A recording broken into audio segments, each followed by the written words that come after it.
So good morning, everyone. Welcome to Big Tech Africa podcast. Today we have Sidi Sacooh. He's a speaker in Big Tech Africa, and we're going to ask about his journey. Hi. Hi.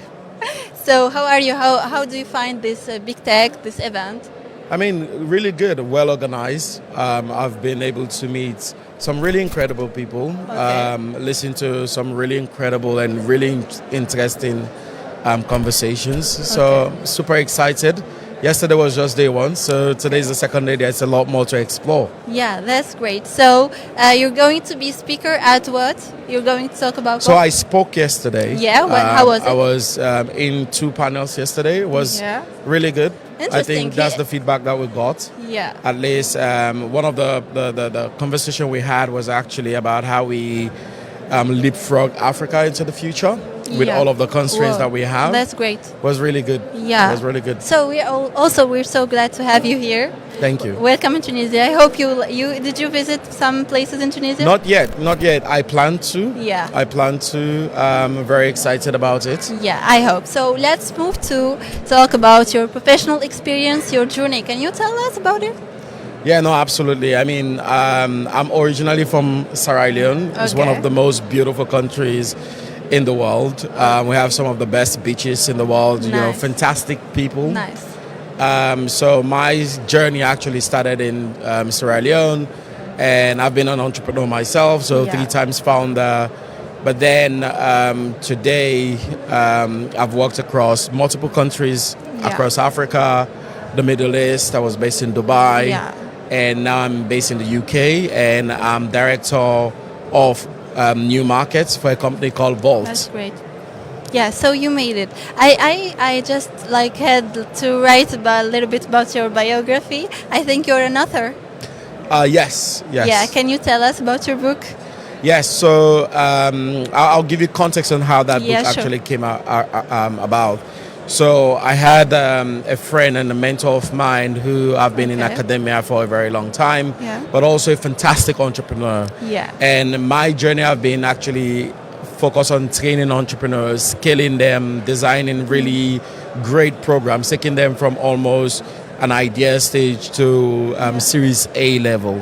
Okay. And so we came together and then we wrote a book called Startup to Growth. It's more like a handbook that you could actually use to not only formalize your idea or incubate your idea, you'll say, but all the way to how you actually build structural leadership to execute on your vision so you can get to product market fit. So that's what the book is about, and it's available on Amazon. Ah, that's super great. So talking about that, can you tell me about what inspired you maybe to do a lot of things like that?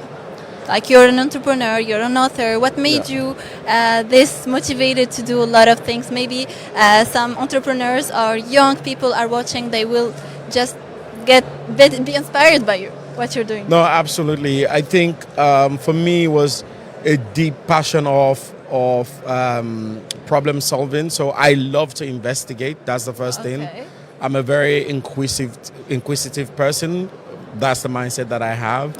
And I think growing up, I always wanted to understand how things work or why things are the way they are. Yeah. And what that means is it means naturally I'll only be able to really and fully explore that if I became an entrepreneur. So I did.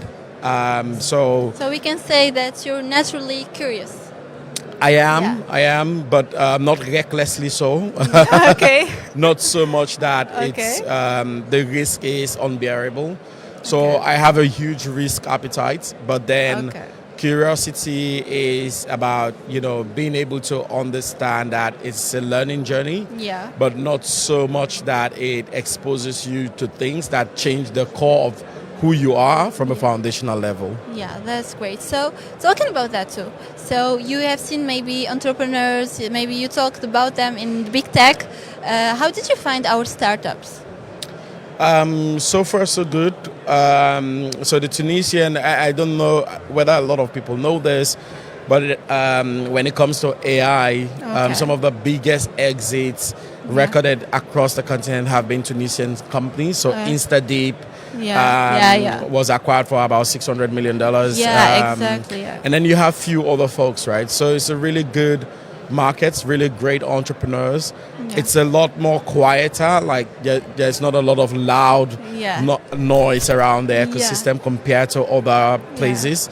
But so far there's a lot of work that all of us have to do across not only Tunisia but across the continent. But so far from day one, I've worked with Tunisian startups before now. Where did you meet? Is that Tunisian startup? Did you meet them before? Yes, so I've worked with them before. You worked with them? Okay. I was working at the time with a company called Sisters. Okay. And I worked with a lot of Tunisian startups during those periods. Nice. And so being here, being able to just meet some of them again, catch up with some of them, have conversation with some of them, understand their mindset and how they're thinking about solving the problems that they are facing here has been really refreshing. That's super great. So if I'm going to go back a little bit for your journey, what advice do you want to tell yourself? Like, what mistake, if you want to prevent a mistake, what is that mistake exactly? If you've done some mistakes, you don't know, maybe you didn't make mistakes. No, absolutely. I'd like to tell a story first. So the company I'm with right now called Vault. Okay. What does Vault do? Vault is a fintech company. Okay. But what the founder did, and allow me to tell this story, it will tie nicely to the question that you asked. Yeah.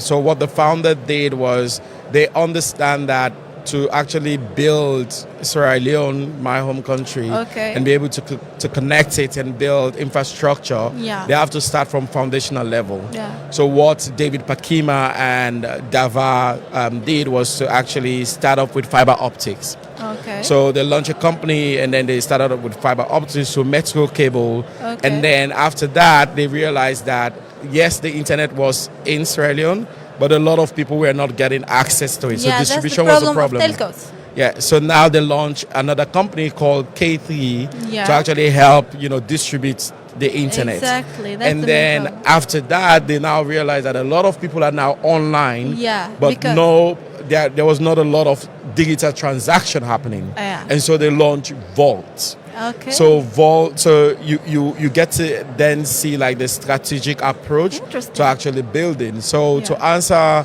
your question, for me, it's basically that strategic and structural approach to building, understanding that we're building for the very long term, but at the same time, understanding that we have to first solve the most foundational issues, because you can't build a house without laying a great foundation, right? So understanding that you have to first build foundational and structural base for your base before you start building to scale, right? So and now Vault is not only a fintech mobile wallet, but we're about to launch the very first zero fees remittance. So meaning that if you want to send money to Tunisia, to Algeria, for example, or other part of the world, you will not be charged.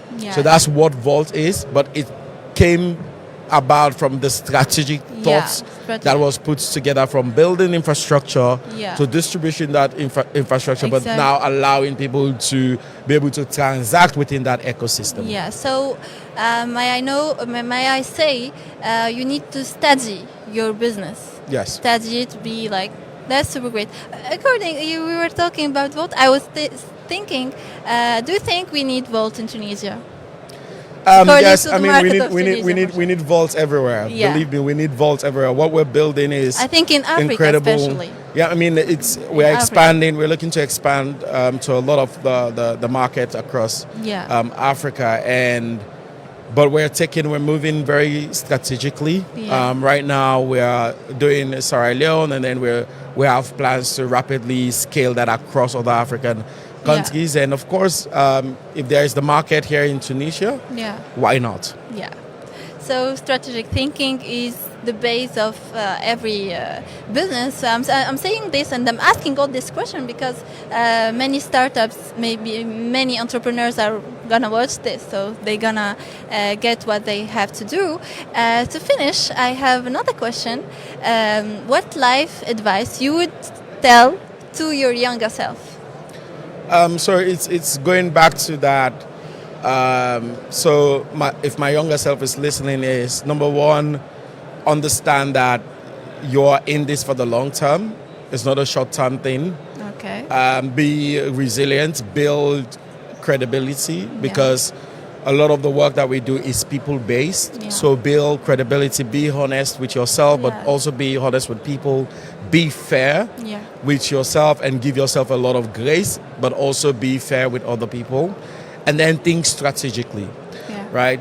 As much as I want my younger self to chase the future, I want him to appreciate where he is at the moment, innovate around the constraint that he has with a goal to get into the future that he desires. Yeah, that's super great.